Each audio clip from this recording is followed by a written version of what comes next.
এটা কি?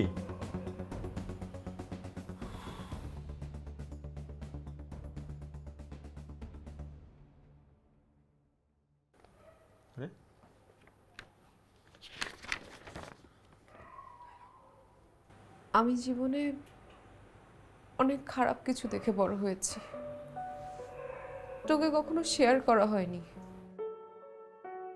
কাগজে কলমে হাজবেন্ড ওয়াইফ হলেও তুই কখনো আমাকে তোর বউ হিসেবে মেনেই নিসনি। হয়তো এটা আমার অদক্ষতা, হয়তো আমি তোর বউ হয়ে উঠতে পারিনি। আমাদের বন্ধুত্ব মারামারি ঝগড়াঝাটি দিয়ে শুরু হলো। আমি কি চেয়েছিলাম জানিস? আমাদের সংসার ভালোবাসা দিয়ে শুরু হবে, কিন্তু পারলাম না, হয়তো কখনো পারবো না। আমি তোকে কথা দিচ্ছি, আমার এই মুখ তুই আর কখনো দেখবি না। আমি চলে যাচ্ছি, তুই ভালো থাকিস।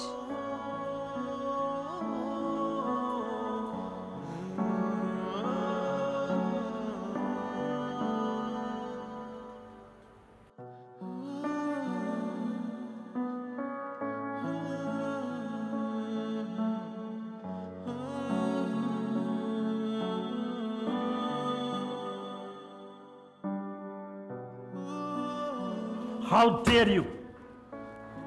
স্টুডেন্ট হয়ে তুমি ফ্যাকাল্টি রুমে ঢুকে চুরি করে অ্যান্সার শিট চেঞ্জ করে ফেলেছো। This is a serious crime. তুমি কি জানো এর জন্য তোমার কি হতে পারে?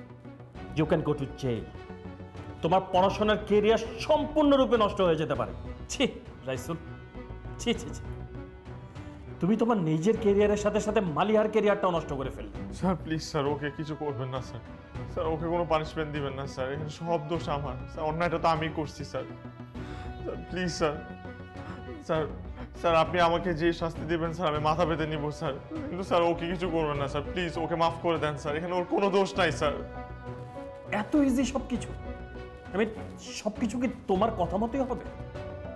দিস ইজ ইউনিভার্সিটি, এখানে কিছু রুলস অ্যান্ড রেগুলেশনস আছে। আমার ডিনকে জানাতে হবে, তাকে কৈফিয়ত দিতে হবে। দেখো আমি এই বিষয়ে তোমাকে কোনো ধরনের হেল্প করতে পারবো না। স্যার আপনি তো জানেন স্যার ও আমার ওয়াইফ। স্যার আসলে স্যার কিছু পার্সোনাল, কিছু জেলাসি, কিছু প্রবলেমের কারণে স্যার আমি ইন্টেনশনালি স্যার এই কাজটা করেছি sir. Sir please sir, sir please sir ওকে মাফ করে দেন স্যার, ওকে পরীক্ষাটা দিতে দেন স্যার। স্যার আপনি আমাকে শাস্তি দেন স্যার। স্যার আমার কোনো সমস্যা নাই স্যার, আমি দোষ করছি, আমি শাস্তি মাথা পেতে নিব স্যার। প্লিজ স্যার ওকে মাফ করে দেন স্যার, প্লিজ প্লিজ স্যার ওকে পরীক্ষাটা দিতে দেন স্যার, প্লিজ।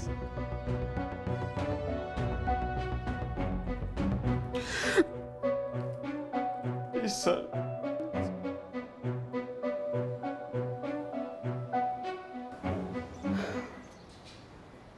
আমার যখন 11 বছর বয়স, তখন আমার মা বাবার মধ্যে ডিভোর্স হয়ে যায়।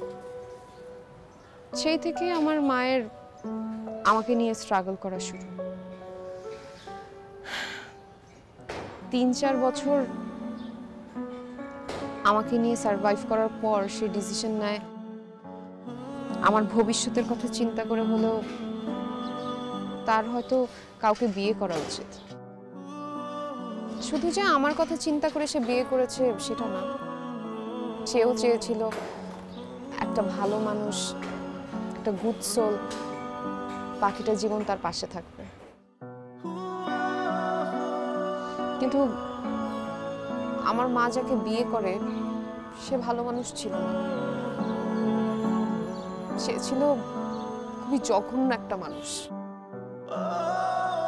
ভার্বালি, ফিজিক্যালি আমার মাকে সারাক্ষণ সে অ্যাবিউজ করতো। আমি চোখের সামনে সেগুলো দেখে বড় হয়েছি। তখন থেকেই না আমার মধ্যে একটা ইনসিকিউরিটি কাজ করতো। আমার মনে হতো আমার পরিণতিটা হয়তো আমার মায়ের মতোই হবে। স্কুল লাইফ, কলেজ লাইফ কখনোই আমার কোনো বন্ধু ছিল না, কিন্তু ইউনিভার্সিটিতে ওঠার পর অনেক মানুষের মধ্যে তোকে আমার কেন যেন আলাদা লাগতো, কেন যেন মনে হতো তোকে বিশ্বাস করা যায়, ভরসা করা যায়।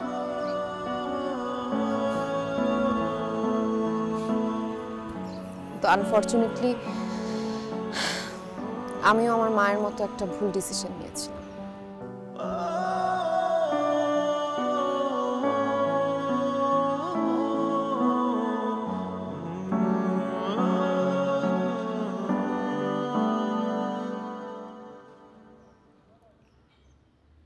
আমার ভুল হয়ে গেছে, আমাকে মাফ করে দে। আমি একটা খুব বাজে কাজ করে ফেলছি। আমি জানি আমার আমার এই বাজে কাজের কোনো মাফ নাই, কিন্তু তারপরেও এবার আমি তো রিয়েলাইজ করছি, আমি আমার ভুলটা রিয়েলাইজ করছি। আমি আর কখনো তোকে কষ্ট দিব না, আই প্রমিস। আমার আরেকটা বড় ভুল হচ্ছে, এতদিন আমি তোকে আমার ফ্রেন্ড হিসেবে ট্রিট করতাম, কিন্তু তুই তো আমার বউ। এটা রিয়েলাইজ করতে আমার একটু সময় লেগে গেছে, আমি সরি। আমি কিন্তু স্যারের সাথে গিয়েও কথা বলে আসছি, স্যারকে সব সত্যি বলছি, নিজের দোষ স্বীকার করছি। এখন তুই পরীক্ষা দিতে পারবি, কিন্তু আমি দিতে পারবো না, কারণ আমার পানিশমেন্ট, আমার একটা সেমিস্টার ড্রপ দিতে হবে। ইটস ওকে, আমি দোষ করছি, আমি এই পানিশমেন্টটা ডিজার্ভ করি, সমস্যা নাই। তো এখন আমার একটা সেমিস্টার ড্রপ দিতে হবে? না না, তোর ড্রপ দিতে হবে না, তুই আমার কথা শুনিস নাই, আমি পারবো তুই না। কি ভেবেছিস সব কোর্স তোর সাথে আমি মিলিয়ে নিয়েছি, এখন আমি লাস্ট ফাইনালটা একা দিব, একা একা গ্রাজুয়েশন করব? কি করব আমি এখন এই 4 মাস?